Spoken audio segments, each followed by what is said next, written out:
jika seseorang memiliki perkebunan, ia harus menyesuaikan dengan jenis tanaman dan metode pengairannya untuk menentukan apakah ia wajib menunaikan zakat atau tidak sesuai dengan mazhab yang diikuti.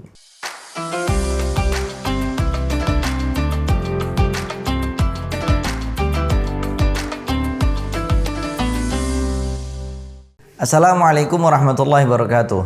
Kali ini kita akan membahas hukum dan cara zakat perkebunan menurut 4 mazhab. Sahabat sekalian, zakat merupakan salah satu rukun Islam yang wajib ditunaikan oleh setiap muslim yang memenuhi syarat. Salah satu jenis harta yang dikenai zakat adalah hasil pertanian dan perkebunan. Namun, terdapat perbedaan pendapat di antara 4 mazhab utama, yaitu Hanafi, Maliki, Syafi'i, dan Hambali, terkait hukum dan cara penunaian zakat untuk hasil perkebunan. Dalam pandangan mazhab Hanafi, zakat diwajibkan atas semua jenis tanaman yang memiliki nilai ekonomis, baik yang dapat disimpan maupun tidak. Ini mencakup biji-bijian, buah-buahan, sayuran, dan tanaman lainnya. Imam Abu Hanifah berpendapat bahwa setiap hasil bumi yang keluar dari tanah wajib dizakati, terlepas dari apapun jenisnya. Lah, nisab dan kadar zakatnya bagaimana? Nisab, tidak ada batasan nisab tertentu. Zakat dikenakan pada setiap hasil panen, baik sedikit maupun banyak. Kadar zakatnya berapa?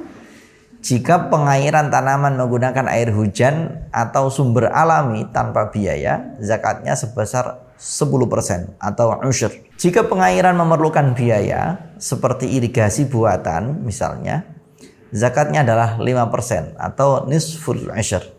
Yang kedua, di dalam mazhab Maliki, mazhab Maliki berpendapat bahwa zakat diwajibkan pada tanaman yang dapat disimpan dan menjadi makanan pokok yang mengenyangkan, seperti gandum, jelai, jagung, dan beras.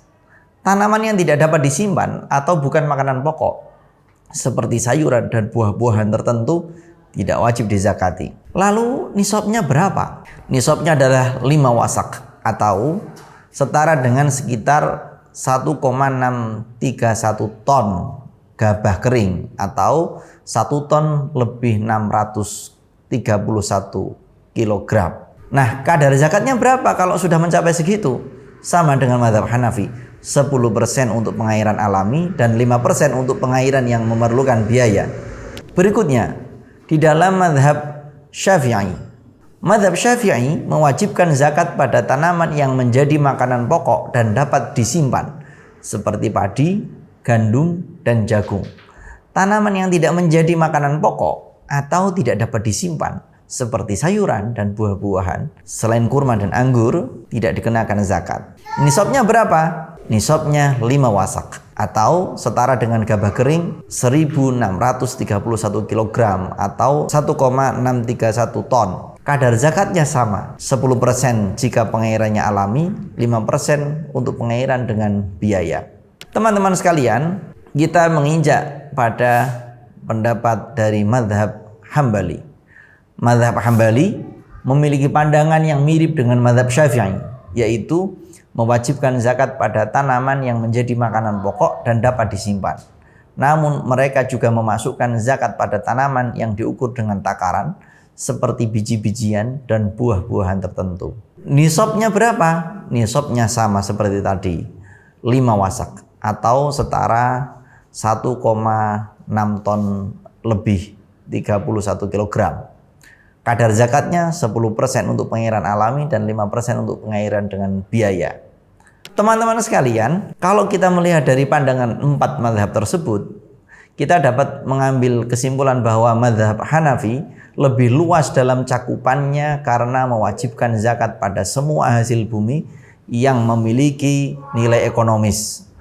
Kullu ma nabata minal ard, semua yang tumbuh dari tanah harus dizakati tanpa melihat apakah bisa disimpan atau tidak. Mazhab Maliki, Syafi'i, Hambali lebih spesifik, hanya mewajibkan zakat pada tanaman yang menjadi makanan pokok dan dapat disimpan seperti gandum, padi dan kurma.